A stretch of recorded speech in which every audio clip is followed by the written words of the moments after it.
Narko, warga Gayam, Sukoharjo, Jawa Tengah adalah penyuluh masalah narkoba tingkat provinsi. Pandemi COVID-19 membuatnya harus banting setir.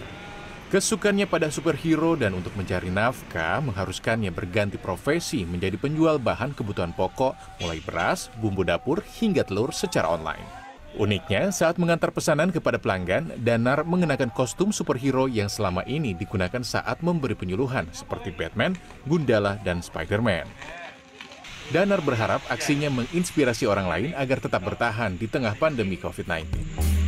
Pemirsa, larangan mengadakan hajatan akibat pandemi COVID-19 ini membuat nasi berkat yang identik dengan menu hantaran orang hajatan diburu orang-orang. Iya, bahkan ada pelanggan yang memutuskan menjadi reseller makanan yang satu ini. Selain untuk dikonsumsi sendiri, ada pula warga yang membeli nasi berkat untuk dijual lagi. Jualan nasi sego berkat.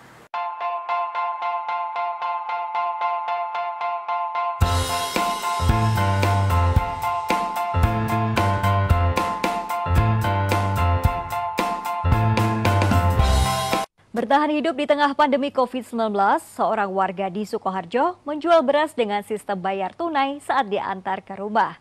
Uniknya, ia mengantar pesanan beras ke rumah pembeli dengan menggunakan pakaian superhero. Agus Widanarko atau Danar, warga Kelurahan Gayam, Sukoharjo, setiap hari tak bisa lepas dari pakaian superhero-nya. Di masa pandemi COVID-19, pegiat anti narkoba ini terpaksa berhenti dari kegiatan penyuluhan dan harus memutar otak untuk bertahan hidup. Berjualan dengan kostum superhero menjadi pilihannya. Berbagai produk sembako dijualnya, diantaranya adalah beras. Menggunakan media sosial, pria berusia 40 tahun ini menawarkan jualan sistem COD berkostum superhero. Awalnya hanya iseng untuk menarik perhatian, namun ternyata permintaan semakin banyak dan berlanjut hingga sekarang. Menurut Danar, aksi berjualan dengan pakaian superhero ini juga untuk memberikan hiburan kepada anak-anak yang harus berkegiatan di rumah saat pandemi. Terlebih, pemerintah Provinsi Jawa Tengah sedang menggalakkan program Jateng di rumah saja. Selain menjual sembako, Danar juga memberikan bonus buku dongeng kecil untuk anak-anak yang tertib menggunakan masker. Pembelian buku dongeng diambilkan dari keuntungan penjualan.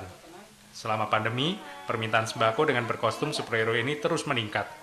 Bahkan Danar terkadang hingga kewalahan dan harus berbagi tugas dengan teman-temannya saat mengirim pesanan sembako.